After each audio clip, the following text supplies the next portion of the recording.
¿Y si quienes escribieron primero no estuvieran siguiendo la historia, sino intentando evitar que se repitiera? ¿Y si el cielo que observaban con tanta atención no fuera algo maravilloso, sino algo aterrador que ya habían vivido antes? En la tierra calurosa y seca del sur de Irak, donde el calor del verano hace que la tierra parezca moverse y los viejos ríos secos guardan recuerdos más antiguos que las palabras, fragmentos de arcilla cocida aún llevan advertencias impresas en el barro hace 5.000 años. Cada marca en forma de cuña tenía la intención de salvar algo importante.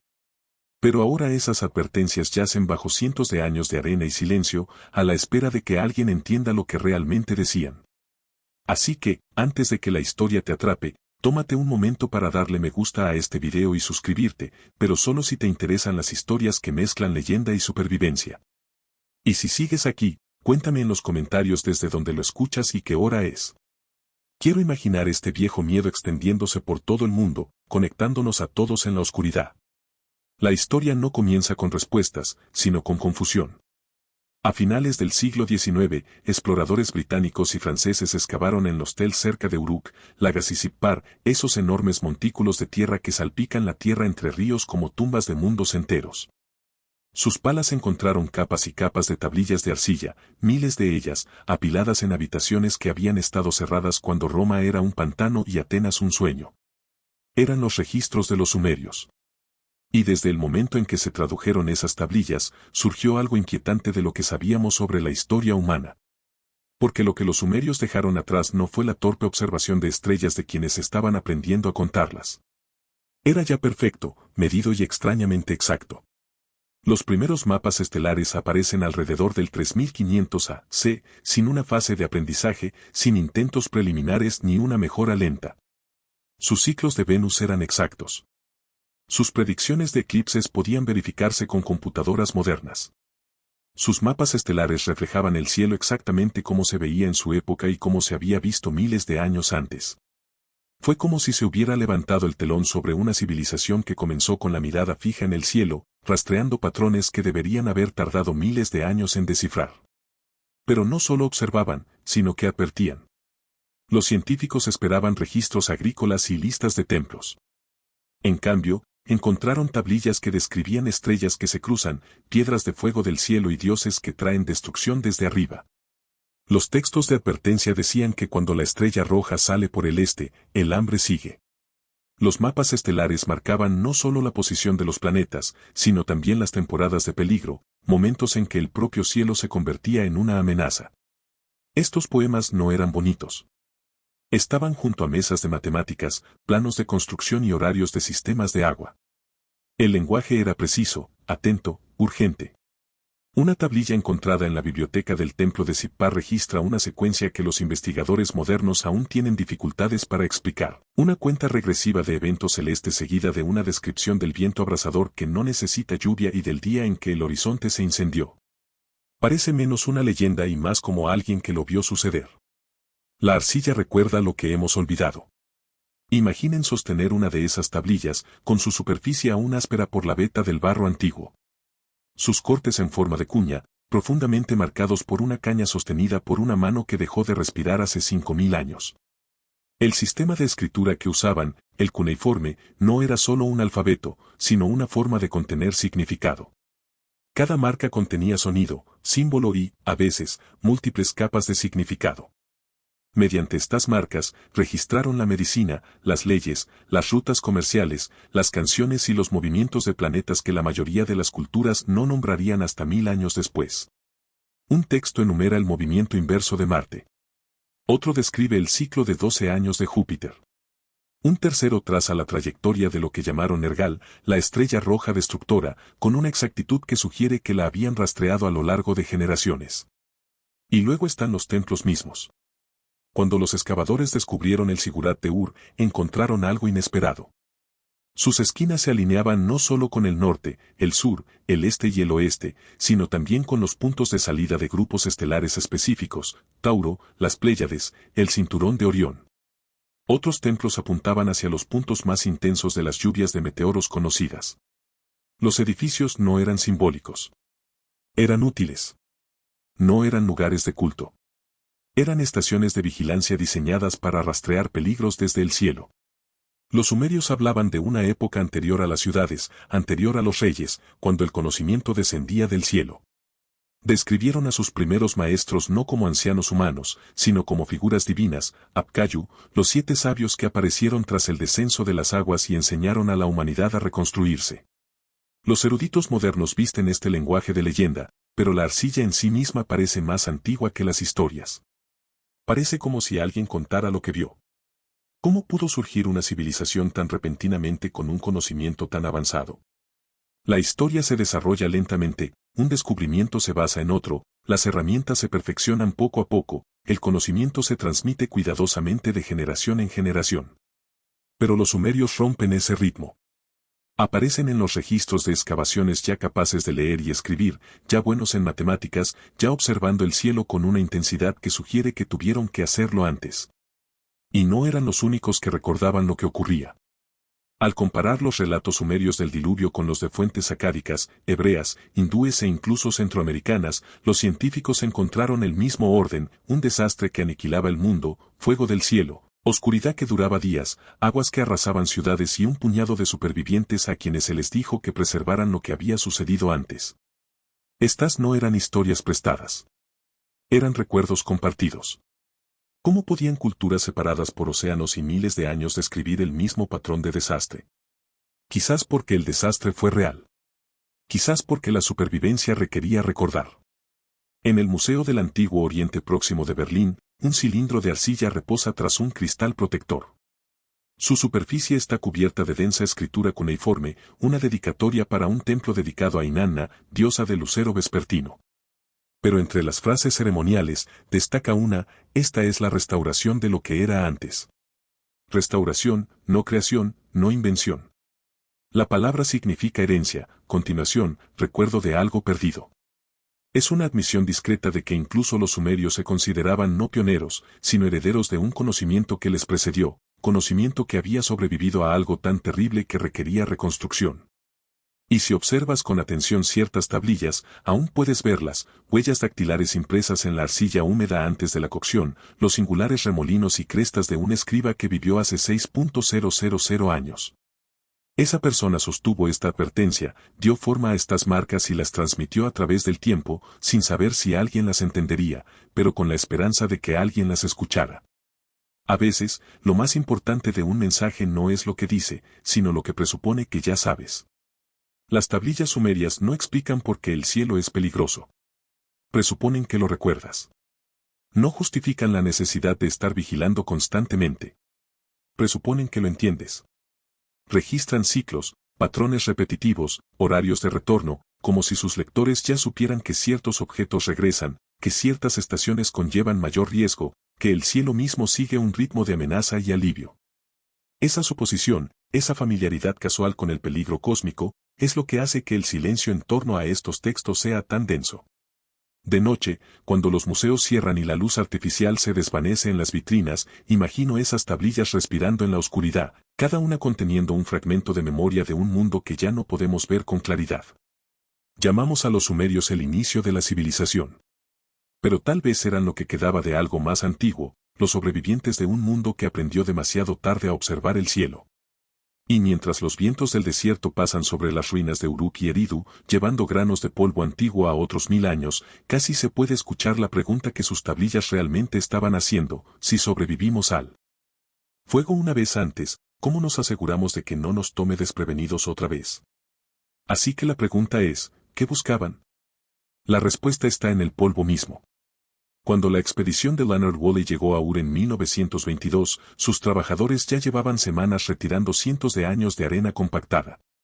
El Tau, esa forma especial de montículo que marca las ciudades enterradas a lo largo del territorio entre ríos, se alzaba casi 18 metros sobre la llanura circundante. Bajo él, capas y capas de ocupación se apiñaban como páginas de un libro escrito en ladrillo y ceniza. Pero fue la zona del templo lo que lo detuvo en seco.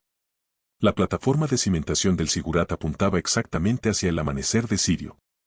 Su segundo altar se alineaba con las Pléyades en su punto más alto.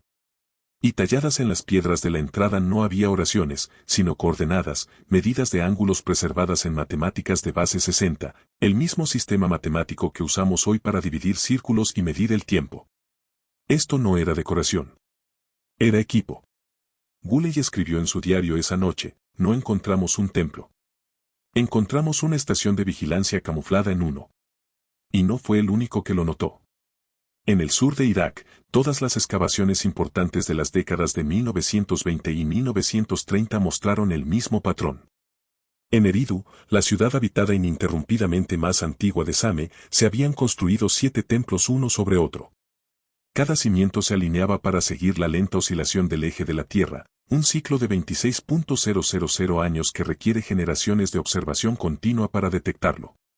En Nippur, el patio del distrito sagrado constituía una herramienta de observación perfecta para seguir el ciclo de Venus de 584 días. Estas ciudades no crecían de forma natural alrededor de pozos o rutas comerciales. Estaban ubicadas según la geometría del cielo, como si sus ubicaciones hubieran sido elegidas específicamente para triangular los cielos. Pero eran las tablillas, siempre las tablillas, las que tenían el verdadero peso. En 1924, una expedición alemana a Uruk descubrió una cámara sellada bajo lo que había sido una escuela de escribas. En su interior se encontraban más de 5.000 documentos de arcilla, muchos de ellos aún en sus cestas de mimbre originales.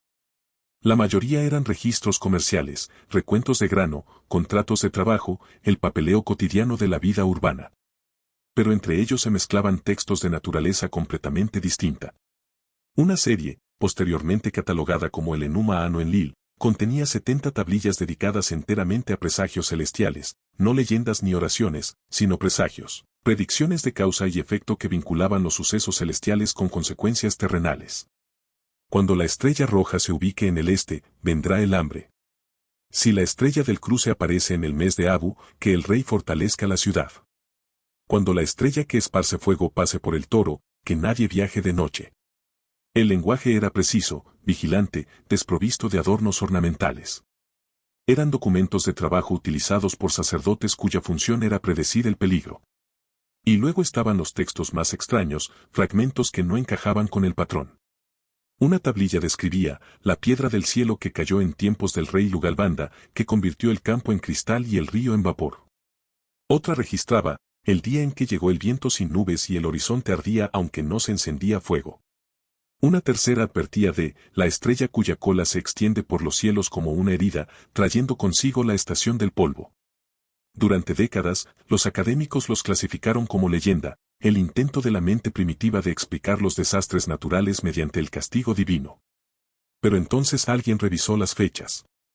Muchos de estos eventos legendarios coincidían con desastres climáticos reales, visibles en los datos de núcleos de hielo y análisis de tierra. La temporada de polvo coincidió con un invierno volcánico documentado. El campo convertido en vidrio coincidió con las señales de fusión por impacto encontradas en ciertos sitios de la región. El día en que ardió el horizonte coincidió con las condiciones atmosféricas de una gran explosión de aire. Estas no eran leyendas. Eran récords. Mientras tanto, en las profundidades de las excavaciones, los científicos seguían encontrando algo que contradecía todo lo que creían saber sobre el desarrollo de la civilización. Sumeria apareció repentinamente. Las ciudades anteriores, Eridu, Uruk, Nippur, mostraron una complejidad urbana completa desde sus capas fundacionales. No hubo una fase de transición ni una acumulación gradual de conocimiento. Surgieron con sistemas de escritura ya estandarizados, marcos matemáticos ya sofisticados y un conocimiento estelar ya preciso. Fue como si alguien hubiera pulsado un interruptor. En Eridu, el primer nivel del templo databa aproximadamente del 5400 a.C., más de 1000 años antes del inicio oficial de Same. Sin embargo, incluso esta estructura más antigua mostraba una alineación celeste. Incluso sus piedras de cimentación tenían medidas de ángulos. El conocimiento no se desarrolló allí. Ya existía. Un científico francés que examinó las capas de tierra de Laga señaló en su informe: seguimos excavando, esperando encontrar el principio. En cambio, solo encontramos refinamiento tras refinamiento, como si estuviéramos excavando el final de algo, no el principio. Y entonces llegó el MUL, Apin. Descubierto en fragmentos en varios yacimientos y cuidadosamente reconstruido, el catálogo estelar MUL, Apin sigue siendo uno de los documentos más notables de la astronomía antigua. Enumera todas las constelaciones. ¿Presenciaron que nosotros hemos olvidado? La respuesta no reside en lo que creían los sumerios, sino en lo que medían. En 1900, un sacerdote jesuita y matemático llamado Johann Strassmayer revisaba una colección de tablillas babilónicas en el Museo Británico cuando se topó con algo que puso en entredicho su comprensión de la capacidad intelectual antigua. La tablilla, datada aproximadamente del 1800 a.C., pero claramente copiada de fuentes sumerias mucho más antiguas, contenía una tabla numérica que registraba las apariciones de Venus a lo largo de 21 años. El ciclo que describía, 584 días desde una salida helíaca hasta la siguiente, tenía una precisión de horas respecto al cálculo astronómico moderno. Pero lo que inquietaba a Strassmayer no era la precisión, sino las implicaciones.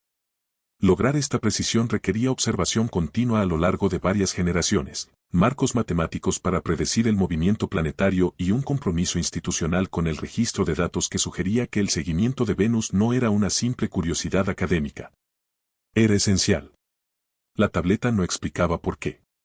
Simplemente registraba los datos como si el lector ya comprendiera su importancia.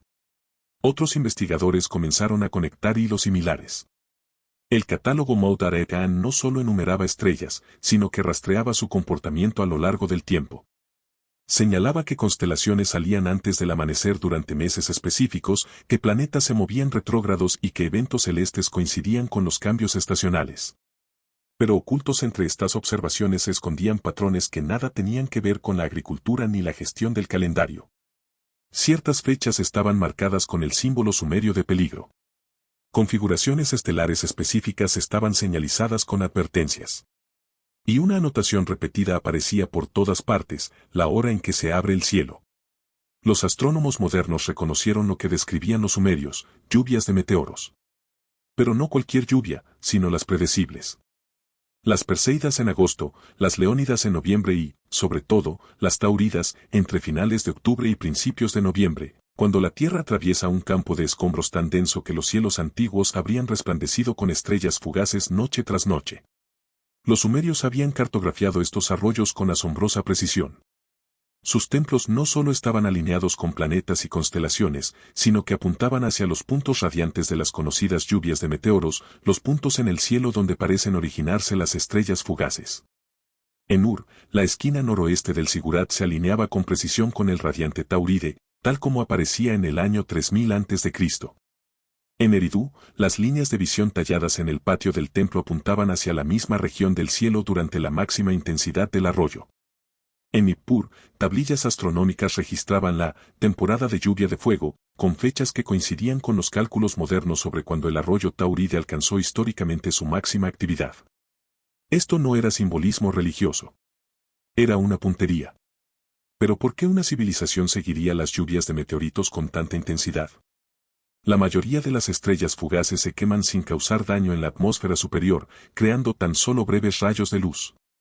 Son hermosas, sí, pero no resultan amenazantes. A menos que los sumerios supieran algo que nosotros recién ahora estamos redescubriendo. En la década de 1980, el astrónomo Vector Club y el astrofísico Bell Napier propusieron lo que denominaron la hipótesis del catastrofismo coherente. Argumentaron que la órbita terrestre nos transporta periódicamente a regiones del espacio que contienen no solo polvo y guijarros, sino también fragmentos más grandes, rocas, objetos del tamaño de una casa, incluso pequeños asteroides, todos ellos restos de antiguos cometas que se han fragmentado a lo largo de miles de años. La corriente de meteoros tauridas, sugirieron, no consistía solo en luces bonitas. Era un campo de escombros que contenía objetos lo suficientemente grandes como para sobrevivir a la entrada atmosférica, lo suficientemente grandes como para explotar sobre ciudades, lo suficientemente grandes como para alterar el clima. Y la Tierra pasa por él 2 veces al año. La mayoría de los años solo nos topamos con los bordes difusos, miles de meteoritos inofensivos, nada más. Pero cada pocos siglos, nuestra órbita nos lleva a través de concentraciones más densas. Y cada pocos miles de años, atravesamos regiones donde acechan los fragmentos verdaderamente peligrosos. Cuando Clube y Napier cartografiaron las explosiones de aire más destructivas de la historia registrada, Tunguska en 1908, Chelyabinsk en 2013 y probables impactos antiguos inferidos a partir de evidencia geológica, encontraron un patrón. Muchos ocurrieron durante el paso de la Tierra a través de la corriente taurida o sus nubes de escombros asociadas. Los sumerios, al parecer, habían estado rastreando la misma amenaza. Sus tablillas registraban lo que llamaban el Toro del Cielo, la constelación de Tauro, hogar del cúmulo de las Pléyades y la región precisa del cielo desde donde parecen irradiar los meteoros tauridas. Pero los sumerios no lo describieron con reverencia. Lo describieron con temor. Un texto advierte, cuando Marduk salga con el sol, que los centinelas estén preparados. Cuando el toro se cruce en el camino de las estrellas errantes, la destrucción caminará con pies ligeros. Otra tablilla descubierta en Lagash en la década de 1930 contenía cálculos que desconcertaron a los traductores durante décadas. Describía la estrella del cruce, mediante una secuencia numérica que no coincidía con ninguna órbita planetaria conocida. El ciclo se repetía cada 3.600 años, un tiempo demasiado largo para cualquier planeta visible, pero lo suficientemente preciso como para sugerir una observación real y no una invención mitológica. En 2007, un equipo de astrónomos checos realizó simulaciones por computadora de la evolución de la corriente taurida durante los últimos 10.000 años. Descubrieron que su densidad fluctúa con largas periodicidades, ciclos de mayor y menor riesgo impulsados por las perturbaciones gravitacionales de Júpiter y Saturno. Uno de estos ciclos coincidió casi exactamente con el recuento sumerio de 3.600 años. Las implicaciones quedaron grabadas en la memoria. Los sumerios no estaban prediciendo astrología. Estaban prediciendo ventanas de riesgo de impacto, momentos en los que la órbita terrestre nos llevaría a través de las regiones más peligrosas de un antiguo campo de escombros que, de alguna manera, habían aprendido a rastrear. ¿Pero cómo? ¿Cómo pudo una civilización de la Edad de Bronce identificar periodicidades orbitales que requerían comprender la mecánica gravitacional, el movimiento celeste tridimensional y el modelado matemático a lo largo de milenios? La única respuesta lógica fue una a la que los académicos se resistieron durante décadas: heredaron el conocimiento. Los propios textos sumerios insinúan esto. Hablaban de los Apkayu, 7 sabios que aparecieron, después de las grandes aguas, y enseñaron a la humanidad a reconstruirse.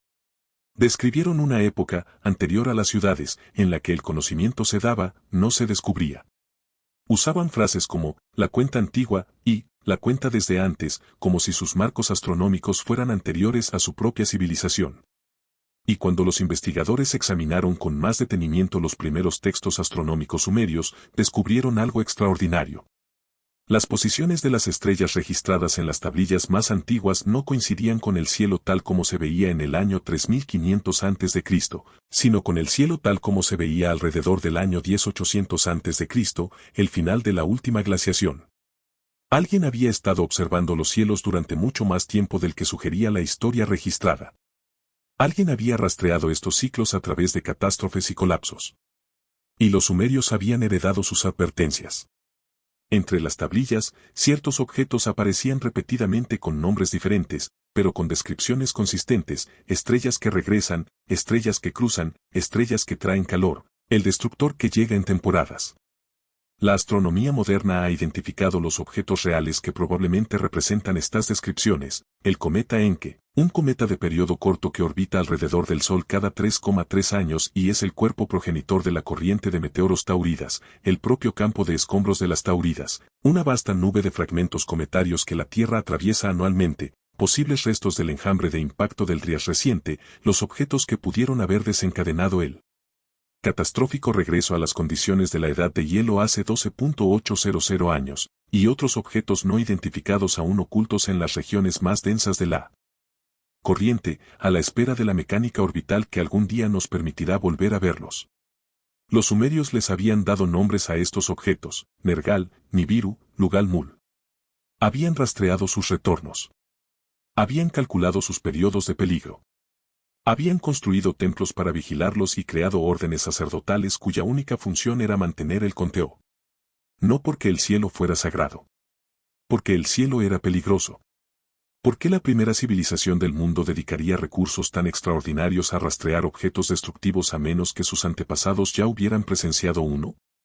A menos que el recuerdo del fuego cayendo del cielo no fuera un mito, sino historia que se negaron a olvidar. La evidencia está escrita en la tierra misma. En 2007, un equipo de geólogos dirigido por Richard Firestone publicó hallazgos que desafiarían fundamentalmente nuestra comprensión de la prehistoria humana. Habían estado analizando núcleos de sedimentos de docenas de yacimientos en Norteamérica, Europa y Oriente Medio, capas de la Tierra que registraban las condiciones ambientales del Pleistoceno tardío, el capítulo final de la última glaciación. Lo que encontraron en una delgada capa límite negra que data de aproximadamente 10.800 se los dejó paralizados, nanodiamantes, estructuras microscópicas de carbono que se forman solo bajo presión y calor extremos, del tipo generado por impactos cósmicos o detonaciones nucleares, esférulas magnéticas, diminutas bolas de roca fundida congeladas instantáneamente en el aire, concentraciones de iridio, la firma reveladora de material extraterrestre, y una estera rica en carbono que contiene los restos carbonizados de lo que parecían ser incendios forestales de alcance continental. La capa apareció en múltiples continentes, siempre a la misma profundidad y con la misma composición. Algo catastrófico le había ocurrido a la Tierra hacía 12.800 años, algo repentino, violento y global. Lo llamaron el evento de impacto del Drías reciente. El registro climático muestra lo que siguió con brutal claridad. En cuestión de décadas, las temperaturas globales se desplomaron. Las capas de hielo que habían estado retrocediendo volvieron a expandirse repentinamente. Ecosistemas enteros colapsaron. La megafauna que había sobrevivido cientos de miles de años de fluctuaciones glaciales, mamuts, tigres dientes de sable, perezosos terrestres gigantes, se extinguió en cuestión de siglos. Y las civilizaciones humanas emergentes del cercano Oriente, aquellos asentamientos tempranos que apenas comenzaban a experimentar con la agricultura y la arquitectura permanente, desaparecieron del registro arqueológico durante más de 1000 años. El mundo se había reiniciado. Pero no todos lo olvidaron. Cuando los investigadores comenzaron a examinar la distribución de indicadores de impacto, esos marcadores geológicos de catástrofes cósmicas encontraron concentraciones en todo el creciente fértil, la misma región donde posteriormente surgiría la civilización sumeria. Yacimientos en Siria, Turquía, Irak e Irán mostraron evidencia de eventos de alta temperatura, formaciones de vidrio fundido, cuarzo impactado y capas de sedimentos que indican un calor intenso y repentino. Un yacimiento en particular llamó la atención. Abu Ureida, un asentamiento en el norte de Siria, mostró una distintiva capa de quema que data del límite del Drías reciente. La capa contenía formaciones de carbono vítreo y materiales de construcción fundidos, a temperaturas muy superiores a las que podría generar un incendio normal. Al analizar la dirección del material fundido, los investigadores la encontraron consistente con una explosión masiva en el aire, como la que ocurre cuando un gran meteorito explota en la atmósfera antes de tocar tierra. La explosión no habría arrasado todo a decenas de kilómetros. El pulso térmico habría provocado incendios en cientos de kilómetros cuadrados. La onda expansiva se habría sentido en toda la región. Y si alguien sobrevivió para presenciarlo, jamás olvidaría lo que vio. La pregunta fue, ¿sobrevivieron esos recuerdos lo suficiente para llegar a los sumerios? La evidencia arqueológica sugiere que sí. Las capas más antiguas de las ciudades sumerias, esos misteriosos cimientos que aparecieron repentinamente con un conocimiento sofisticado ya intacto, se asientan sobre restos de asentamientos anteriores que muestran signos de un abandono catastrófico. Entre las ocupaciones anteriores al Drías reciente y la reconstrucción sumeria se extiende un periodo oscuro, poblaciones dispersas, construcciones mínimas, un mundo en modo de supervivencia. Pero cuando las ciudades resurgieron, emergieron con una obsesión, miraron el cielo. Sin embargo, el Drías reciente no fue el único evento de impacto que moldeó el antiguo Oriente Próximo. A finales de la década de 1990, el paleoclimatólogo Harvey Wass estudiaba el colapso del Imperio Acadio, el poderoso estado que surgió tras Same y unificó brevemente Mesopotamia bajo un solo gobernante. El imperio floreció durante más de un siglo y luego desapareció de forma sorprendentemente repentina alrededor del año 2200 a.C. La explicación tradicional atribuía el colapso político interno a una invasión militar. Pero Weiss encontró algo más en los núcleos de sedimentos de la región, un evento masivo de polvo. Alrededor del 2200 a.C., muestras de suelo de todo Oriente Medio mostraron un aumento repentino del polvo atmosférico, indicios químicos de sequía y evidencia de un rápido colapso social. Los asentamientos agrícolas fueron abandonados. Las ciudades se redujeron. Las redes comerciales se desintegraron. Este fue el evento de 4,2 kiloaños, una catástrofe climática tan grave que dejó huella en los registros geológicos desde Groenlandia hasta África. ¿Pero cuál fue su causa? Algunos investigadores apuntaron a erupciones volcánicas o cambios en las corrientes oceánicas. Otros señalaron que coincidió con los periodos conocidos de intensificación de las lluvias de meteoros. Y al examinar ciertos yacimientos arqueológicos con más detenimiento, encontraron los mismos indicadores que caracterizan al Trias reciente, esférulas, vidrio fundido y evidencia de eventos de calor extremo. Surgió la posibilidad de que el evento de 4,2 kiloaños no fuera solo una sequía, sino que también incluyera impactos, explosiones de aire y carga de polvo atmosférico de origen cósmico. Y las tablillas sumerias lo habían registrado. Textos de ese periodo describen el día en que el sol se ocultó, año sin cosecha, el viento que no trajo lluvia, sino que oscureció el cielo durante estaciones. Una tablilla de presagio advierte, cuando la estrella del cruce aparece en el mes de Abu, sobreviene la hambruna durante 7 años. La datación coincidía. Las descripciones coincidían. Incluso la duración de 7 años coincidía con los datos indirectos del clima que mostraban un enfriamiento prolongado tras el choque inicial. Luego se produjo el evento de 3,2 kiloaños alrededor del 1200 a.C., otro colapso global que destruyó las civilizaciones de la Edad de Bronce en el Mediterráneo y Oriente Próximo. Ardieron ciudades. Cayeron imperios. Las poblaciones migraron en oleadas masivas en busca de supervivencia. Una vez más, el sedimento mostró polvo. Una vez más, el registro climático mostró un enfriamiento repentino. Y, una vez más, ciertos investigadores encontraron evidencia que sugiere que el impacto cósmico contribuyó a la catástrofe. Estaba surgiendo un patrón, no de desastres aleatorios, sino de desastres recurrentes, espaciados por siglos o milenios, que siempre dejaban las mismas huellas, siempre recordadas en el mito. Porque los propios mitos preservaban el patrón. Al comparar las narrativas de creación y destrucción del mundo antiguo, los eruditos encontraron una notable coherencia en los detalles. El Génesis sumerio de Eridu describe el cielo lloviendo fuego y la tierra sumida en la oscuridad antes del gran diluvio. La destrucción de la humanidad egipcia narra cómo la diosa Sekhmet trajo un viento abrasador del cielo que casi destruye a la humanidad. El cantar de Uyikumi hitita habla de piedras que cayeron del cielo y de la tierra que tembló durante 7 días. No se trataba de variaciones poéticas sobre un tema. Describían la misma secuencia de eventos: entrada atmosférica, pulso térmico, onda de choque, oscuridad prolongada por el polvo atmosférico, colapso climático, inundaciones a medida que cambiaban los patrones climáticos. Era la firma del impacto. Y cuando los investigadores mapearon la distribución geográfica de estos mitos, descubrieron que se agrupaban precisamente en regiones con evidencia geológica de eventos de impacto: Oriente Medio, la cuenca mediterránea, el creciente fértil. Las historias no fueron inventadas. Fueron transmitidas. Generación tras generación, los supervivientes transmitieron lo que habían presenciado. Los templos preservaron las observaciones. Los sacerdotes mantuvieron los registros. Y, finalmente, los sumerios heredaron el archivo completo, el conocimiento de que el cielo podía traicionarlos, la comprensión de que ciertos patrones se repetían y los marcos matemáticos necesarios para predecir cuándo podría regresar el peligro. En 2013, investigadores que analizaban núcleos de hielo de Groenlandia encontraron fragmentos microscópicos de material extraterrestre distribuidos en capas que corresponden a catástrofes históricas conocidas. Los fragmentos mostraban la firma química de la corriente de meteoros Táuridas, el mismo campo de escombros que los sumerios habían rastreado con tanto cuidado. Los impactos no fueron teóricos. No fueron simbólicos.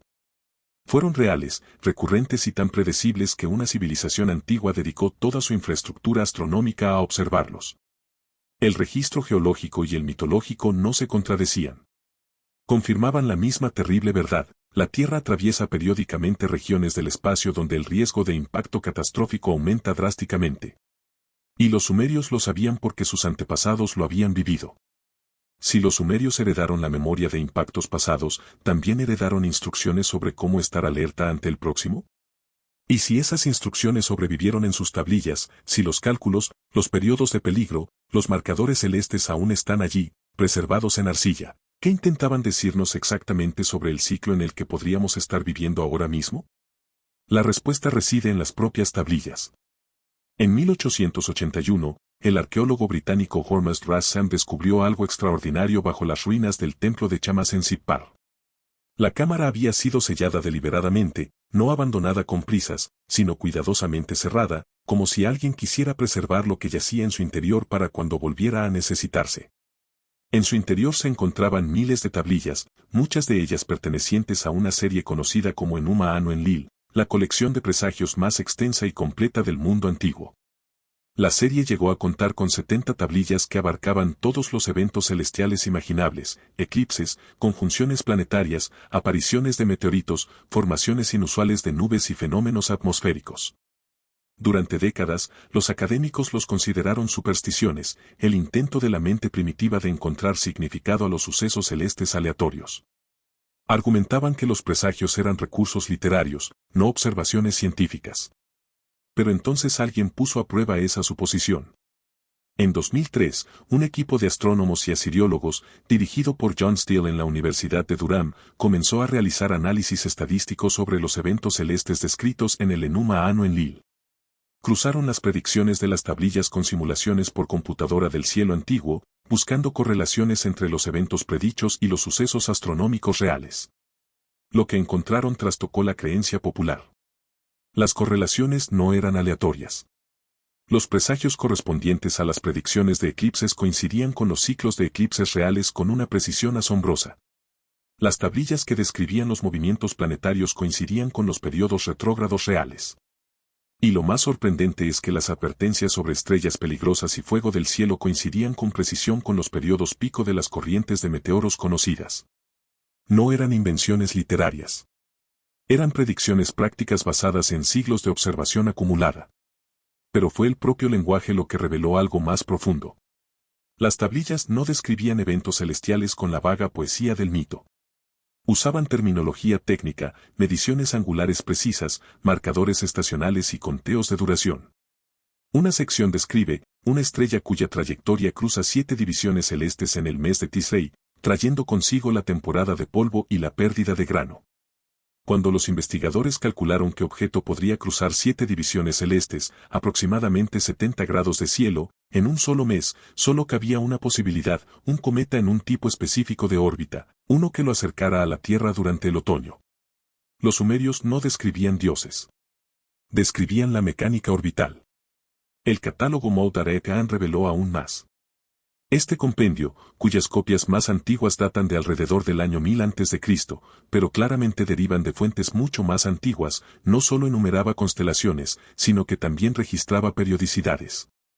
Indicaba que cuerpos celestes retornaban en ciclos predecibles y cuáles aparecían de forma irregular. Marcaba ciertas estrellas con el símbolo, que los traductores finalmente dedujeron que significaba peligroso o destructivo. Cada estrella marcada con ese símbolo correspondía a un punto radiante de una importante corriente de meteoros. Las Pléyades, marcadas como peligrosas a finales de octubre y principios de noviembre, precisamente cuando la corriente de las Tauridas alcanza su máximo esplendor.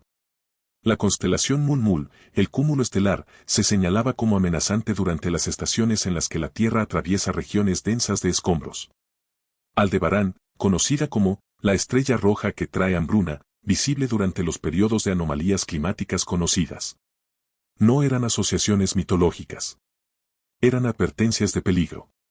Pero los descubrimientos más inquietantes provinieron de un subconjunto de tablillas que los eruditos habían clasificado como de propósito incierto durante más de un siglo. Una serie de Sipar contenía descripciones detalladas de lo que los escribas llamaban Lugalirra, el señor de la destrucción. Las tablillas describen este objeto con una especificidad inusual, la estrella de la destrucción cuya cola arde como el cobre, cuyo camino se curva sobre el toro, cuyo regreso marca el recuento de las generaciones. Durante años, los investigadores asumieron que se trataba de una figura mitológica, quizás un dios de la guerra o un demonio.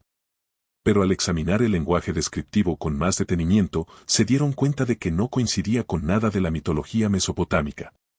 Coincidía con un cometa. La cola que arde como el cobre describe el característico resplandor rojo anaranjado del sodio ionizado en la coma de un cometa.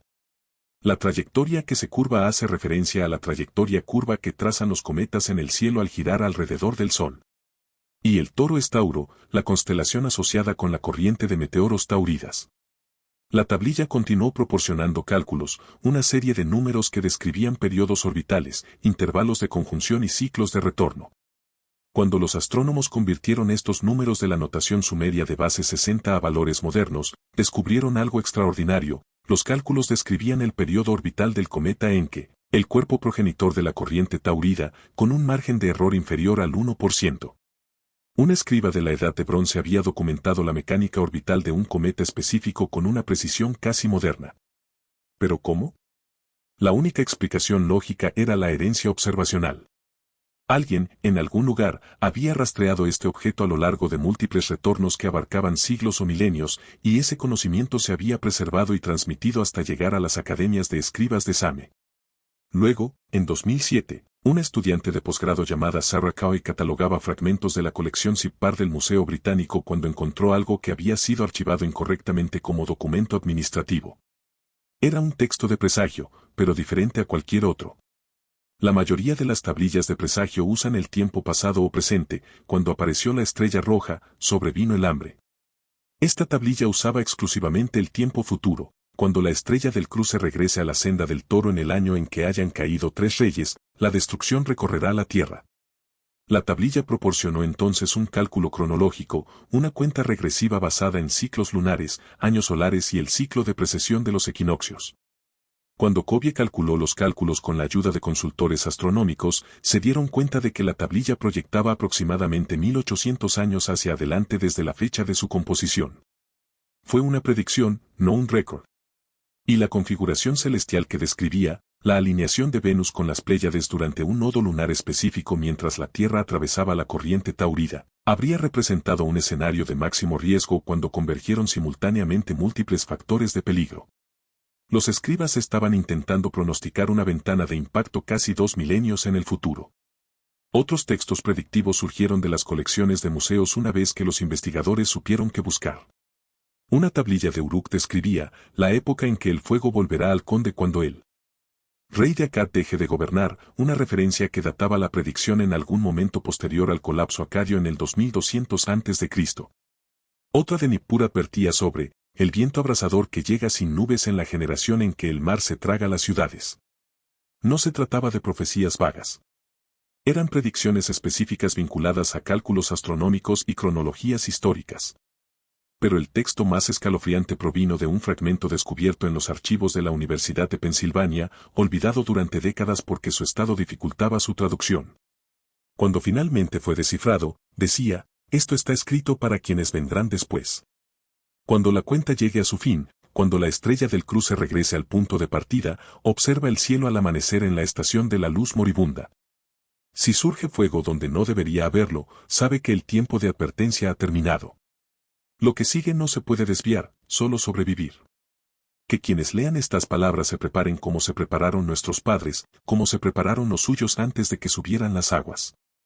El texto terminaba con una secuencia numérica, otra cuenta regresiva, otro cálculo que apuntaba hacia adelante en el tiempo. Cuando los investigadores calcularon el año al que se proyectaba esa cuenta regresiva, considerando las diferencias calendáricas y la deriva precesional, llegaron a un rango que los hizo reflexionar. La proyección cayó dentro del actual milenio. ¿Cómo pudo un escriba de la Edad de Bronce predecir un peligro celestial con siglos o milenios de antelación? A menos que lo que hemos llamado predicciones nunca fueran profecías, sino advertencias basadas en ciclos observados que los antiguos astrónomos habían rastreado a lo largo de escalas de tiempo que apenas podemos imaginar, patrones que reconocían porque ya habían presenciado sus consecuencias, cálculos que preservaban en arcilla porque comprendían con terrible claridad que la traición del cielo nunca fue una cuestión de si, sino de cuándo. Pero el conocimiento sin aplicación es solo historia.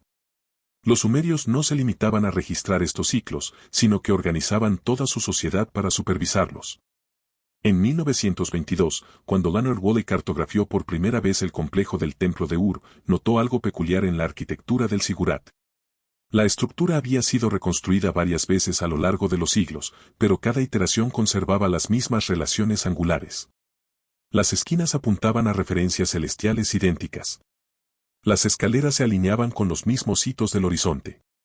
No era conservadurismo religioso. Era una necesidad funcional. El zigurat no era principalmente un lugar de culto, sino una plataforma de observación.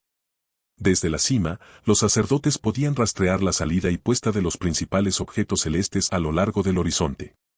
Las líneas de visión talladas en los bordes de la plataforma marcaban los puntos donde aparecían por primera vez las constelaciones peligrosas al amanecer. Las muescas en las paredes enmarcaban zonas específicas del cielo donde los radiantes meteoros se hacían visibles durante las temporadas de mayor riesgo. El templo de Nanna, el dios de la luna, estaba situado en la base del Sigurat con su entrada orientada exactamente a 13 grados al norte del este, no hacia ninguna dirección cardinal, sino hacia la salida más septentrional de la luna durante el ciclo de parada lunar de 18,6 años, cuando la luna alcanza su máxima declinación y las fuerzas de marea alcanzan su pico. Estas no fueron decisiones estéticas. Fueron instrumentos. Otros complejos de templos revelaron el mismo patrón. En Eridu, la ciudad sumeria más antigua, se construyeron 7 templos uno sobre otro, a lo largo de casi 2 milenios. Los arqueólogos interpretaron inicialmente esto como una tradición religiosa, reconstruir un espacio sagrado sobre terreno sagrado. Pero cuando el astrónomo Erwin Krupp analizó las alineaciones en la década de 1990, descubrió que cada reconstrucción había ajustado ligeramente la orientación para tener en cuenta la precesión, la lenta oscilación del eje terrestre que modifica la posición aparente de las estrellas a lo largo de los siglos. Alguien mantenía la calibración. El templo de Enki en Eridu apuntaba hacia la salida helíaca de Sirio en el año 5000 a.C.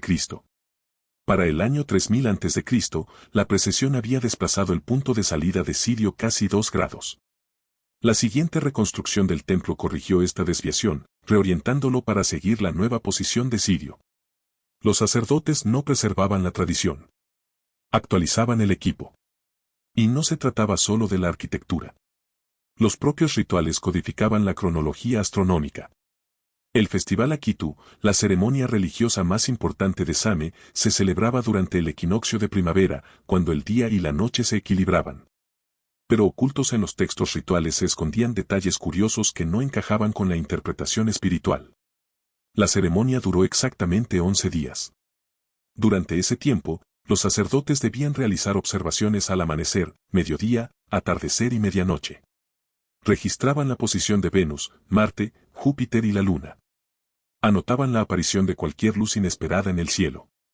Y en la última noche, mantenían una vigilia nocturna, observando específicamente el horizonte oriental entre las constelaciones de Tauro y Aries, la región exacta del cielo donde irradia la corriente de meteoros tauridas. El momento tampoco fue arbitrario.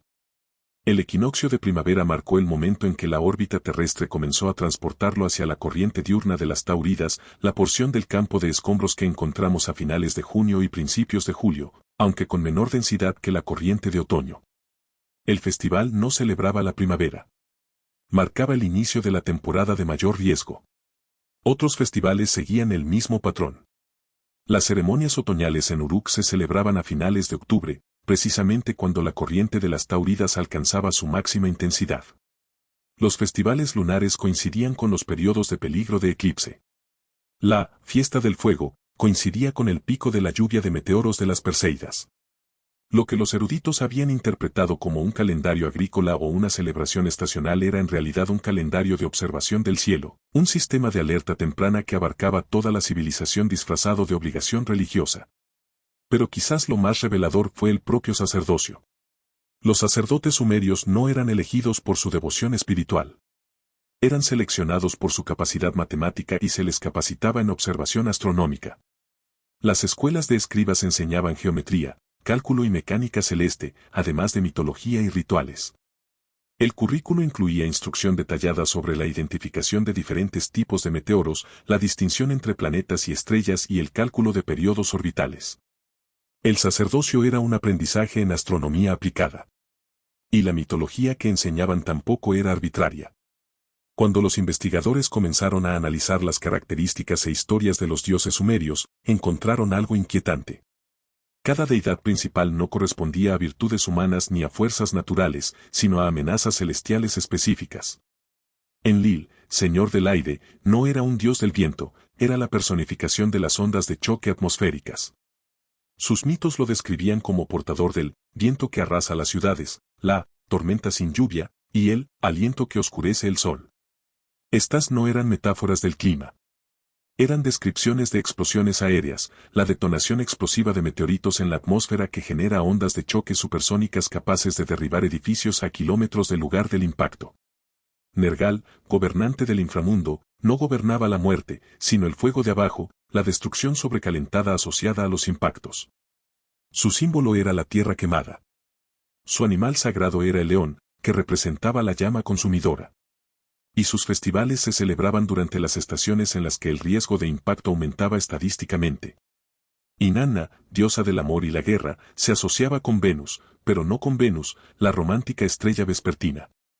Se la vinculaba con las peligrosas apariciones de Venus, momentos en que su órbita la acercaba visualmente al radiante Tauride, creando alineaciones de máximo riesgo. Su naturaleza dual, belleza y violencia, codificaba la comprensión de que la posición de Venus podía indicar seguridad o amenaza, dependiendo de su relación con otros marcadores celestes. Incluso los mitos de la creación contenían códigos astronómicos. El Enuma Elish, la epopeya de la creación de Babilonia derivada de fuentes sumerias, describe a Marduk destruyendo a Tiamat disparándole flechas que le partieron el cuerpo. Los lectores modernos ven la mitología, pero el texto proporciona detalles técnicos. Tiamat esparció sus fragmentos por los cielos, creando la franja que rodea el firmamento. Describe la formación de un campo de escombros, un asteroide o cometa que se desintegra en la corriente de fragmentos que la Tierra encontraría periódicamente. La religión no explicaba el origen de los humanos. Explicaba el origen del peligro. Y mantener ese conocimiento requería infraestructura. En Nippur, los arqueólogos descubrieron lo que inicialmente llamaron una biblioteca, un edificio que contenía miles de tablillas organizadas por tema. Pero al analizar el contenido con más detenimiento, se dieron cuenta de que funcionaba más como un archivo de datos. Las tabletas registraban observaciones nocturnas que se remontaban a siglos atrás. Otras contenían cálculos que actualizaban predicciones previas con base en nuevos datos. Algunas mostraban correcciones a modelos anteriores, lo que permitía comprobar la precisión con la que las predicciones se habían ajustado a la realidad. Era una institución de investigación. Los sacerdotes no solo observaban el cielo, sino que dirigían un programa científico multigeneracional diseñado para perfeccionar los modelos de predicción de impactos en escalas de tiempo más extensas que la vida humana. Y asumieron su responsabilidad con absoluta seriedad. Las tablillas de Sippar describen el castigo para los sacerdotes que no mantuvieron la debida vigilancia durante los periodos de peligro designados: exilio, confiscación de bienes y, en ocasiones, ejecución. Otros textos describen el protocolo para informar sobre eventos celestiales inusuales, a quién notificar, con qué rapidez debían difundirse las advertencias y qué preparativos debían llevar a cabo las autoridades civiles. La sociedad había construido todo un sistema burocrático en torno al monitoreo de amenazas celestiales. Pero quizás el detalle más revelador provenía de textos que describían la formación de jóvenes sacerdotes. Una placa instructiva explicaba: no aprendes estas cuentas por la gloria de saber. Las aprendes porque el abuelo de tu abuelo observó, y su abuelo antes que él, y algún día el nieto de tu nieto deberá observar en tu lugar. El cielo no olvida nada. Nosotros no debemos olvidar nada. Era un sistema de memoria civilizacional, una forma de preservar el conocimiento crucial a través de las brechas generacionales que, de otro modo, lo borrarían. Los rituales mantenían a la gente observando. La mitología hacía memorable el peligro. El sacerdocio garantizaba que el conocimiento técnico sobreviviera a los cambios políticos y culturales. Habían creado una institución diseñada para sobrevivir a cualquier gobernante, dinastía o incluso imperio individual, porque la amenaza que monitoreaban operaba en escalas de tiempo mucho más largas que las estructuras de poder humanas. Si sus rituales eran advertencias disfrazadas de adoración, si sus templos eran observatorios disfrazados de espacio sagrado, si todo su sistema religioso era en realidad un mecanismo de supervivencia codificado en lenguaje espiritual para asegurar su preservación a través de milenios, ¿a quién estaban tratando de proteger? Y lo que es más urgente, ¿a quién quieren proteger ahora esas advertencias a través del silencio de 5.000 años? La respuesta requiere comprender lo que los sumerios llamaban Nibiru, la estrella que cruza. Durante décadas, este término existió en la incómoda intersección entre la erudición legítima y la especulación marginal. Escritores populares afirmaban que se refería a un planeta oculto en curso de colisión con la Tierra. Los académicos serios lo descartaron como mitología sin fundamento astronómico. Pero ninguno de los grupos había analizado cuidadosamente lo que realmente decían las tabletas. Cuando el lingüista Zecharia Sitchin popularizó el concepto de Nibiru en la década de 1970, lo tradujo como planeta de la travesía y formuló elaboradas teorías en torno a él. Los académicos convencionales criticaron con razón su metodología, pero al rechazar su interpretación, dejaron de examinar con detenimiento los textos originales. No fue hasta la década de 1990 que una nueva generación de investigadores regresó al material original con una perspectiva renovada. La palabra sumeria Nibiru deriva de Neberu, cruzar o atravesar, pero los textos nunca lo llamaron planeta. Lo describieron como Kakkabu, una estrella, o más precisamente, cualquier objeto celeste brillante que no fuera el Sol ni la Luna. El contexto importaba. Y cuando los investigadores analizaron cada aparición de Nibiru en los textos astronómicos, descubrieron que no se trataba de un solo objeto. Era un fenómeno. Las tablillas describen a Nibiru como la estrella que cruza los caminos, el heraldo que aparece en las estaciones, el objeto cuyo regreso marca la cuenta. Diferentes textos le asignaron distintas posiciones, a veces en Tauro, a veces en Cáncer, a veces abarcando múltiples constelaciones. Un texto lo describió como la estrella que dispersa a las estrellas más pequeñas a su paso. No era un planeta. Era una corriente de meteoritos. Y cuando los investigadores identificaron qué corriente estaban describiendo los sumerios, todo el rompecabezas quedó claro. En 1983, los astrónomos Vector Club y Bell Napier publicaron un artículo que cambiaría radicalmente nuestra comprensión de la amenaza cósmica. Argumentaron que la órbita terrestre nos transporta 2 veces al año a través de la corriente de meteoros tauridas, un vasto campo de escombros creado por la fragmentación de un cometa gigante hace aproximadamente 20.000 a 30.000 años. La mayoría de los años solo observamos los bordes dispersos, hermosas lluvias de meteoritos, inofensivos rayos de luz que se elevan a 96 kilómetros sobre la superficie.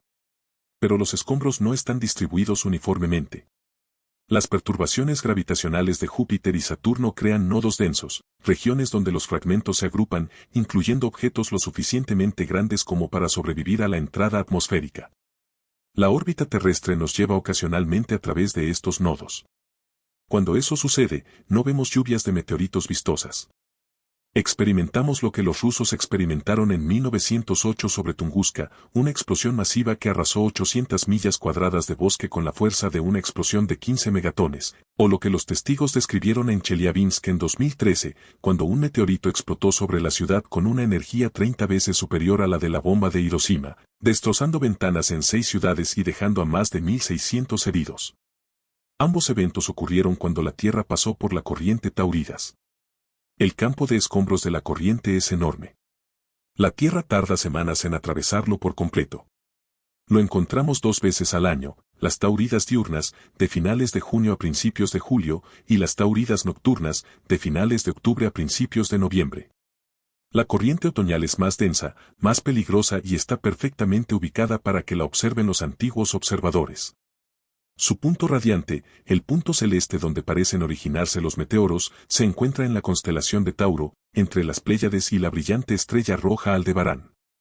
Justo donde, según los textos sumerios, se debía estar atento a Nibiru. Cuando los investigadores comenzaron a comparar las descripciones celestiales sumerias con el conocimiento moderno de la corriente taurida, los paralelismos se hicieron innegables. Las tablillas describían la estación en que el toro trae fuego, finales de octubre, cuando la corriente taurida alcanza su máximo esplendor. Advirtieron sobre la estrella que dispersa a las estrellas más pequeñas, una descripción precisa de un radiante meteórico. Señalaron que este fenómeno regresa cuando se completa el recuento, refiriéndose no a una sola órbita, sino a ciclos de mayor densidad dentro de la corriente. Y lo más revelador es que lo rastrearon con las mismas constelaciones que utiliza la astronomía moderna para mapear el complejo Tauridas, Tauro, las Pléyades y Orión, la región exacta del cielo que ocupa el campo de escombros. Pero los sumerios comprendieron algo que la ciencia moderna solo redescubrió recientemente: el peligro de la corriente taurida no es constante. Fluctúa en ciclos que abarcan varios siglos y milenios. En 2015, un equipo de astrónomos checos, dirigido por Pavel Spurný, publicó una investigación que modelaba la estructura y las variaciones de densidad de la corriente tauridas a lo largo de los últimos 10.000 años.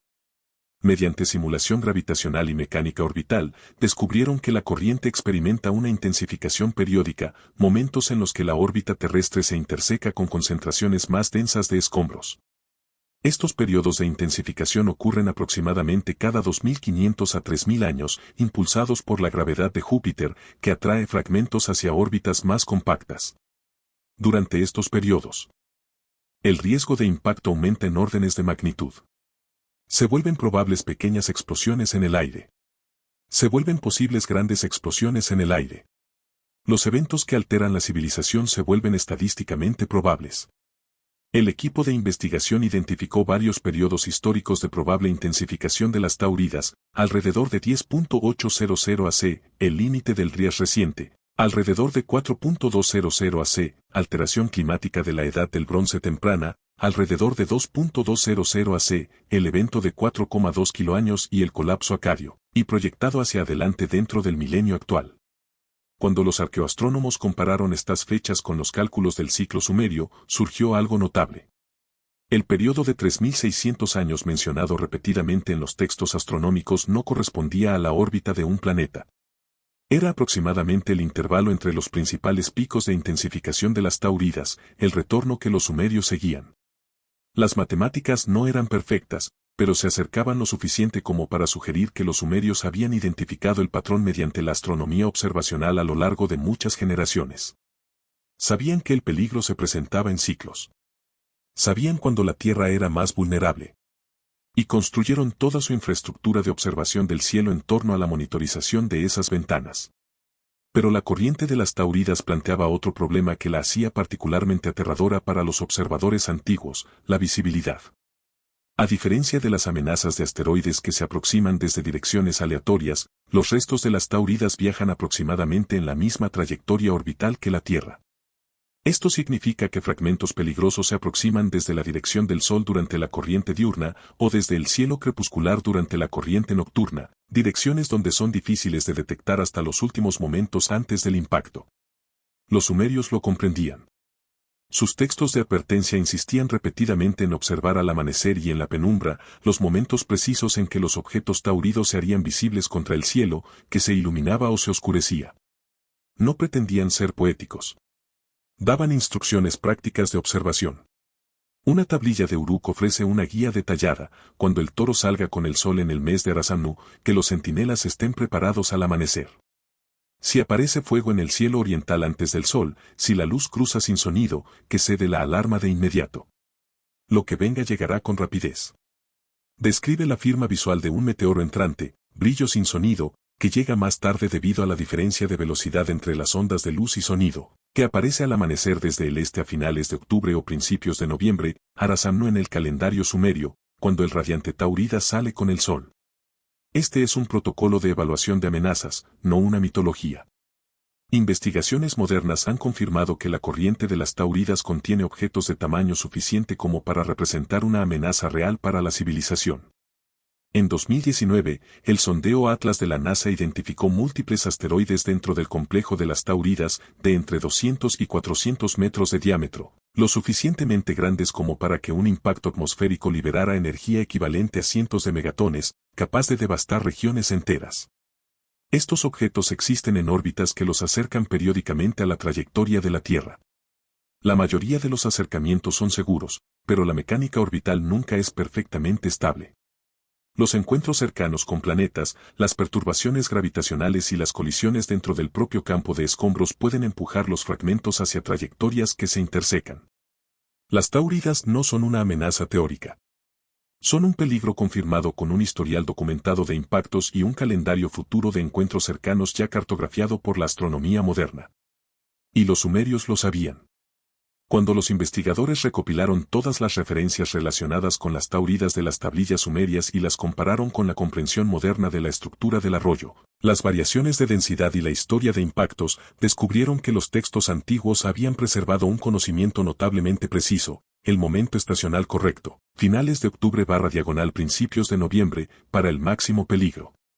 La ubicación celeste correcta, constelación de Tauro, entre las Pléyades y Aldebarán. La fenomenología correcta, radiancia de meteoritos, múltiples objetos, intensidades variables. La periodicidad correcta, ciclos de intensificación medidos en milenios. Y, lo más inquietante, la evaluación correcta de la amenaza, potencial de destrucción de la civilización durante los periodos de mayor actividad. No se trató de una simple suposición. Fue una observación sistemática, mantenida a lo largo de escalas temporales, que eclipsa a las instituciones científicas modernas. Pero quedaba una pregunta: ¿cómo lograron tal precisión? La respuesta parece residir en algo que la astronomía moderna da por sentado: la observación continua que abarca múltiples ciclos. Los sumerios no se limitaron a observar el cielo durante unas pocas generaciones. Sus registros astronómicos muestran evidencia de la recopilación de datos que abarca miles de años, incluyendo observaciones milenarias anteriores a su civilización. Heredaron un conjunto de datos. Alguien antes que ellos, quizás los supervivientes de los impactos del Dryas reciente, o un grupo incluso anterior, había reconocido el patrón y comenzado a registrarlo. Esos registros sobrevivieron a las catástrofes, se preservaron durante los periodos oscuros y finalmente llegaron a los escribas sumerios, quienes continuaron la obra. Las tablillas no fueron el inicio del programa de observación. Fueron los capítulos intermedios de una historia mucho más larga. Y esa historia apuntaba hacia adelante con la misma urgencia con la que miraba hacia atrás. Si los sumerios reconocían un patrón, si rastreaban los ciclos de mayor peligro, si calculaban cuándo la órbita terrestre nos llevaría de nuevo a través de las regiones más densas de la corriente taurida, ¿previeron también cuándo regresaría el siguiente ciclo peligroso? Y si sus cálculos sobrevivieron en arcilla, preservados a través de imperios y milenios, apuntando hacia un futuro que solo podían imaginar, ¿qué decían esos cálculos sobre el ciclo que estamos viviendo ahora? La respuesta se esconde en el propio idioma. En 1956, el lingüista Samuel Noah Kramer publicó lo que se convertiría en el Diccionario Sumerio Inglés Estándar, la culminación de décadas dedicadas a decodificar la lengua escrita más antigua del mundo. Pero incluso Kramer señaló algo peculiar en su introducción: ciertos términos sumerios poseían lo que él llamó precisión sospechosa, palabras que parecían demasiado específicas, demasiado técnicas para su supuesto contexto mitológico. Tomemos la palabra Angula, el brillo que emerge del cielo, destello atmosférico de entrada. Cada término tenía reglas de uso precisas. Cada uno aparecía en contextos predictivos específicos.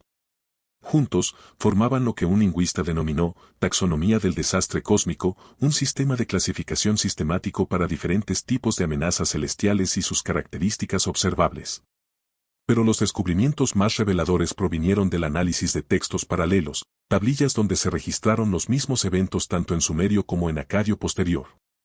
Cuando el imperio acadio absorbió a Same, los escribas tradujeron muchos textos antiguos al acadio, la lengua semítica que dominaría Mesopotamia durante los 2 milenios siguientes. Estas traducciones proporcionaron un puente crucial, permitiendo a los investigadores verificar los significados sumerios frente a las interpretaciones acádicas creadas por personas que aún entendían el contexto original. Un texto paralelo descubierto en Sippar describe lo que los sumerios llamaban Misar Usame Uyuku, el viento maligno del cielo. La traducción acadia lo traduce como Saulem Nusham, el viento maligno del cielo que trae hambruna a través de la oscuridad. La versión acadia era explícita, no se trataba de un castigo divino ni de fenómenos meteorológicos naturales. Se trataba de un fenómeno atmosférico que bloqueaba la luz solar, causando la pérdida de las cosechas. El texto continuaba describiendo la duración, varias estaciones, el aspecto del cielo, gris rojizo, y los efectos climáticos posteriores, frío a pesar del verano, primavera retrasada. Se estaba describiendo el invierno de impacto, el enfriamiento global que ocurre cuando el polvo atmosférico proveniente de los impactos bloquea la radiación solar. Otros textos paralelos revelaron el mismo patrón. Lo que los traductores habían interpretado como batallas celestiales, mitológicas o conflictos divinos, eran descripciones técnicas de la actividad meteorológica visible, mientras que las versiones acádicas mencionaban explícitamente las consecuencias agrícolas y climáticas. Los escribas no creaban mitología. Documentaban catástrofes ambientales vinculadas a eventos celestiales, utilizando un vocabulario especializado que preservaba la precisión de los detalles observacionales a lo largo de las transiciones lingüísticas. Pero quizás lo más notable fue el descubrimiento de lo que los investigadores llamaron fraseo predictivo, estructuras gramaticales que indicaban específicamente un pronóstico en lugar de un registro. El sumerio poseía diferentes aspectos verbales para describir eventos, las acciones completadas utilizaban un conjunto de marcadores, las condiciones en curso otro, y los eventos futuros esperados, un tercero. Cuando los lingüistas analizaron los textos de presagios con este marco, descubrieron que la mayoría de las advertencias celestiales utilizaban construcciones en futuro combinadas con cláusulas condicionales, la estructura gramatical de la predicción, no de la historia.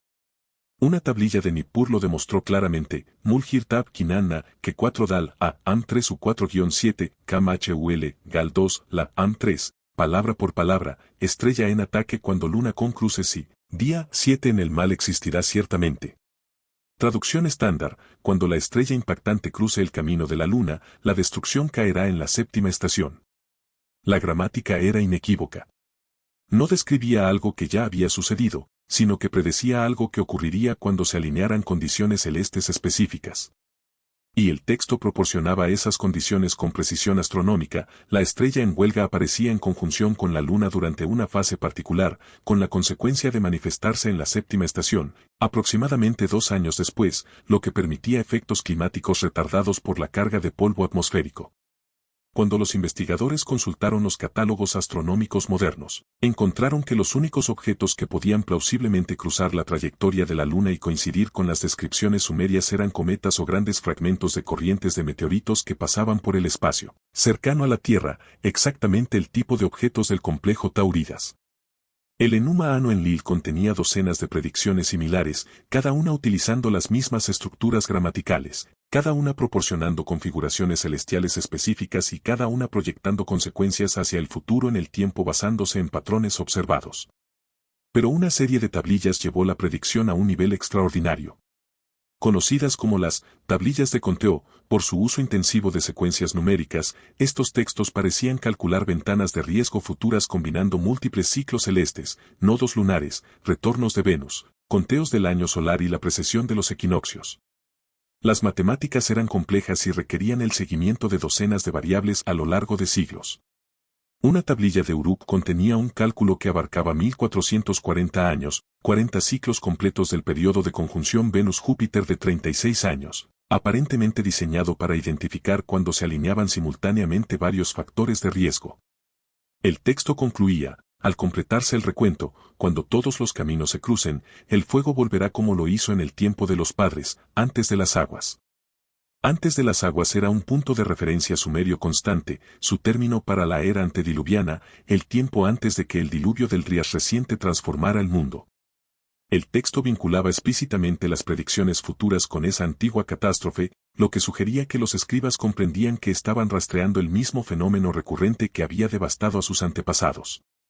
Los investigadores modernos que intentaron verificar el cálculo se quedaron atónitos cuando proyectaron el conteo sumerio hacia adelante desde la fecha de composición de la tablilla, aproximadamente 2400 a.C., teniendo en cuenta las diferencias calendáricas y los diversos ciclos celestiales que se estaban rastreando. El cálculo indicó una ventana de riesgo entre 1400 y 1500 después de Cristo, el período cálido medieval. Los registros históricos de esa época documentan fenómenos atmosféricos inusuales, pérdidas de cosechas en diversas regiones y varios eventos meteóricos de intensidad inusual. Si bien no se confirmó ningún impacto importante, los astrónomos ahora saben que la Tierra atravesó una región de la corriente taurida con una densidad superior a la media durante ese periodo. El cálculo sumerio había identificado una ventana de riesgo real elevado 2.000 años antes de su llegada. Otras tablillas de conteo se proyectaron incluso más adelante, con algunos cálculos que se extendieron 3.600 años o más desde su composición, ubicando sus ventanas objetivo en nuestra era actual o en un futuro cercano. Las implicaciones eran difíciles de ignorar. Los sumerios no solo habían registrado impactos pasados, sino que habían desarrollado un marco predictivo lo suficientemente sofisticado como para pronosticar futuros periodos de riesgo basándose en la mecánica orbital de las corrientes de escombros recurrentes. Y habían codificado este conocimiento en un lenguaje diseñado para sobrevivir a la traducción, asegurando que incluso si las generaciones futuras perdían la capacidad de leer sumerio, las advertencias esenciales podrían persistir en lenguas derivadas como el acadio, que eventualmente influiría en la terminología astronómica hebrea, árabe y griega. Los escribas habían construido un sistema de mensajes diseñado para sobrevivir a su civilización. Pero eso planteó la pregunta final, la más inquietante: si tuvieron éxito, si sus advertencias sobrevivieron, codificadas en lenguaje, preservadas en tablillas, esperando una civilización futura lo suficientemente avanzada para entenderlas, ¿estaban los sumerios tratando de registrar el momento del siguiente gran ataque? Y si finalmente aprendimos a leer correctamente esas advertencias, a entender los ciclos que rastrearon y los cálculos que preservaron, ¿qué exactamente nos dicen esas voces antiguas sobre la ventana de peligro en la que estamos entrando ahora? La respuesta requirió reunir todo, cada fragmento de evidencia, cada disciplina, cada pieza del rompecabezas que se había ido acumulando a lo largo de más de un siglo de investigación. En 2018, Un equipo multinacional se reunió específicamente para este propósito: arqueólogos, astrónomos, geólogos, lingüistas y climatólogos, especialistas que normalmente trabajaban de forma aislada. Se reunieron en la Universidad de Edimburgo para intentar algo sin precedentes: un análisis interdisciplinario exhaustivo de la hipótesis del impacto sumerio. Lo llamaron el Proyecto de Evaluación de Amenazas del Cielo Mesopotámico. El enfoque del equipo fue metódico. Recopilaron todos los datos relevantes de sus respectivos campos y luego buscaron correlaciones. Puntos donde líneas de evidencia independientes convergían en las mismas conclusiones sin coordinación previa. Los resultados fueron sorprendentes. Cuando los arqueoastrónomos cartografiaron la alineación de cada templo sumerio que pudieron verificar, surgió un patrón. Las estructuras no estaban orientadas aleatoriamente hacia constelaciones estéticamente atractivas, sino que apuntaban hacia regiones celestes específicas en épocas específicas del año. Y esas épocas coincidían con precisión con los cálculos modernos sobre cuando la Tierra atraviesa las zonas más densas de la corriente de meteoros tauridas. El Sigurat de Ur se alineó hacia el radiante Tauride a finales de octubre del año 3000 a.C. El complejo del templo de Eridu se orientó para seguir la misma región durante su ascenso helíaco, lo que permitió a los sacerdotes calcular con exactitud cuándo la órbita terrestre lo llevaría al campo de escombros. La plataforma del observatorio de Nippur, diseñada con líneas de visión que enmarcaban la ventana de máximo peligro, proporcionaba confirmación visual de la llegada del periodo de riesgo.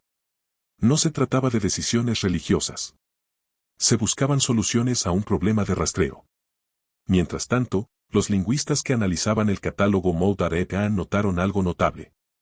Las periodicidades registradas en las tablas estelares, los ciclos de repetición de ciertos eventos celestes, coincidían con los datos astronómicos modernos sobre las variaciones en la densidad de las corrientes tauridas con una precisión extraordinaria. Los textos sumerios registraron un ciclo principal de 3600 años, cercano al periodo de intensificación identificado por astrónomos checos que estudiaban las perturbaciones gravitacionales en el campo de escombros. Documentaron un ciclo menor de aproximadamente 600 años, que coincide con la agrupación observada de eventos de impacto históricos. Además, rastrearon un ciclo anual que marca las estaciones peligrosas, de finales de octubre a noviembre, precisamente cuando la corriente nocturna de las tauridas alcanza su máxima actividad. La correlación no era aproximada. Era exacta. Pero la evidencia más contundente provino del equipo geológico.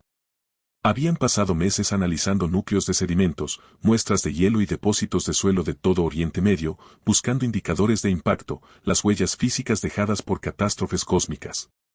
Lo que encontraron validó la línea de tiempo que los sumerios habían preservado, en capas de sedimentos que datan de aproximadamente 10.800 AC, el límite del Trias reciente. Encontraron los marcadores esperados: nanodiamantes, esférulas, iridio elevado. El evento de impacto al que los sumerios se referían como antes de las aguas fue confirmado geológicamente.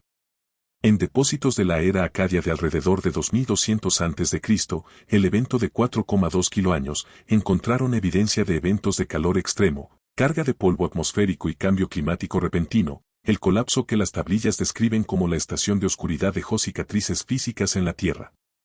En las capas de la Edad de Bronce alrededor de 1200 a.C., el evento de 3,2 kiloaños, aparecieron señales similares: polvo cósmico, caídas de temperatura, colapso agrícola. El registro geológico y los registros astronómicos sumerios contaban la misma historia desde perspectivas diferentes. Pero entonces el equipo hizo un descubrimiento que elevó todo de correlación interesante a convergencia innegable. Utilizando tecnología de imágenes satelitales infrarrojas, capaz de detectar anomalías subterráneas invisibles a la observación convencional, los geólogos exploraron la llanura mesopotámica en busca de estructuras de impacto. Las frecuentes inundaciones de la región y los milenios de sedimentación habían sepultado la superficie, pero las diferencias de densidad de los impactos antiguos aún serían detectables. Encontraron más de 40 anomalías circulares compatibles con explosiones en el aire. La mayoría eran pequeñas, evidencia de objetos que se fragmentaron en la atmósfera, creando zonas de explosión localizadas. Sin embargo, varias eran sustanciales, depresiones perfectamente circulares de entre 500 y 2000 metros de diámetro, que mostraban patrones de choque, distribuciones radiales de eyección y capas de sedimentos comprimidos. Estos no eran cráteres de impacto en el sentido tradicional. La mayoría de los meteoritos nunca llegan intactos a la superficie. Eran huellas de explosiones aéreas, las huellas fantasmales que dejan los objetos masivos que explotan en el cielo, canalizando su energía hacia abajo en una onda de choque concentrada que deja la característica cicatriz circular. Y cuando el equipo cruzó las ubicaciones y las edades estimadas de estas características con los patrones de asentamientos sumerios y las referencias textuales, encontraron coincidencias. Una anomalía cerca de la antigua Lagas correspondía con la descripción de una tablilla del día en que el viento vino sin nubes y las murallas de la ciudad cayeron aunque ningún enemigo se acercaba. Otra, cerca de Eridu, coincidía con referencias a la nube ardiente que no necesitaba lluvia y el fuego que cayó del cielo en tiempos del rey Mesá-Nepada.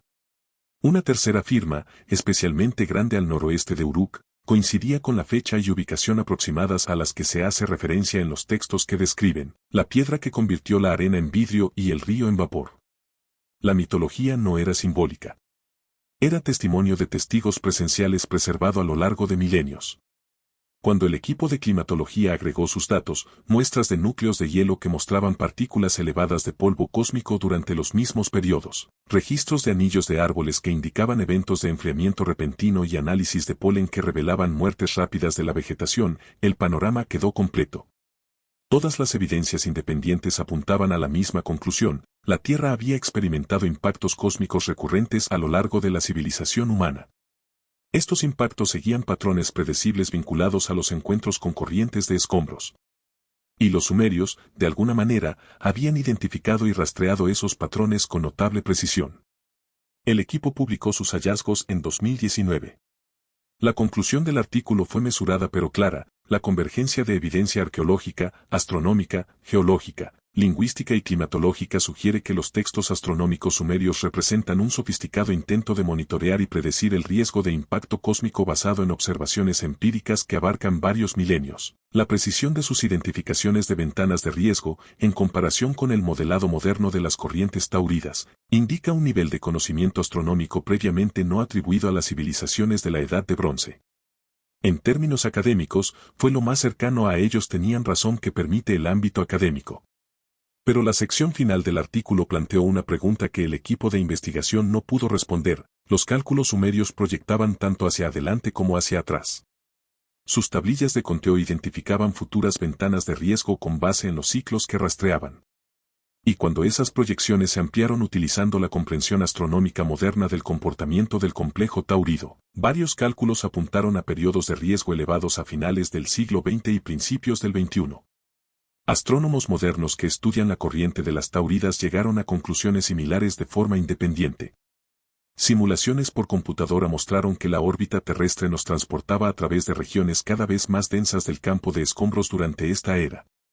No una densidad catastróficamente alta, pero sí significativamente mayor en comparación con siglos recientes. El riesgo no es absoluto: la mayoría de los objetos en la corriente son pequeños y transcurren muchos años sin incidentes, pero la curva de probabilidad se ha desplazado. Estamos entrando en una de esas ventanas periódicas que los sumerios tardaron milenios en aprender a reconocer.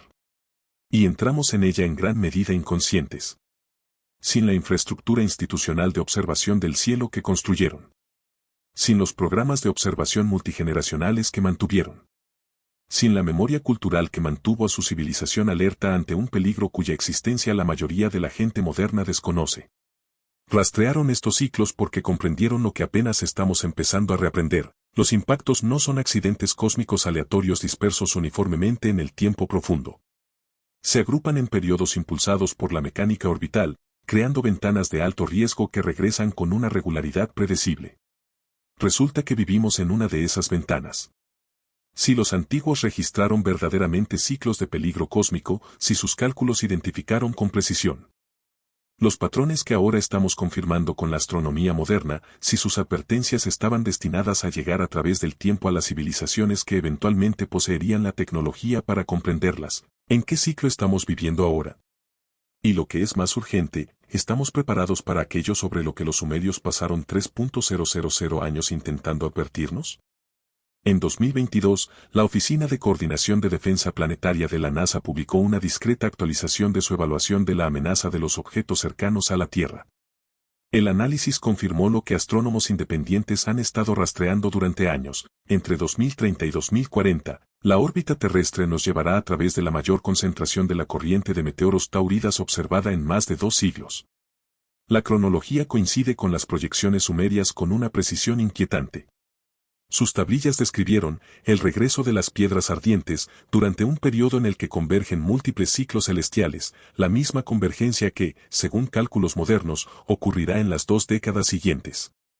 Advirtieron sobre el cruce de la estrella roja y la estación en la que los cielos se calientan, usando tiempo futuro, proyectándose hacia adelante a través de milenios para marcar esta ventana exacta. Sus textos no describen el pasado. Describen una amenaza recurrente, una que ya habían presenciado y que calculaban que volvería. Los sumerios no solo miraban hacia atrás, preservando el recuerdo de antiguas catástrofes. Miraban hacia el futuro, construyendo un sistema de alerta diseñado para llegar a través del tiempo a quienes eventualmente heredarían el cielo que habían observado con tanta intensidad. Estaban tratando de advertirnos. Cada alineación de templos, cada cálculo astronómico, cada tablilla cuidadosamente preservada era un mensaje transmitido a través de los siglos. El cielo puede traicionarte. El peligro sigue patrones. Y los patrones regresan. Nosotros somos la civilización a la que le escribían, los que vivimos en la era en la que sus cuentas se completarían, cuando los ciclos se alinearían nuevamente, cuando la pregunta no sería si el peligro existe, sino si recordamos lo suficiente para verlo venir.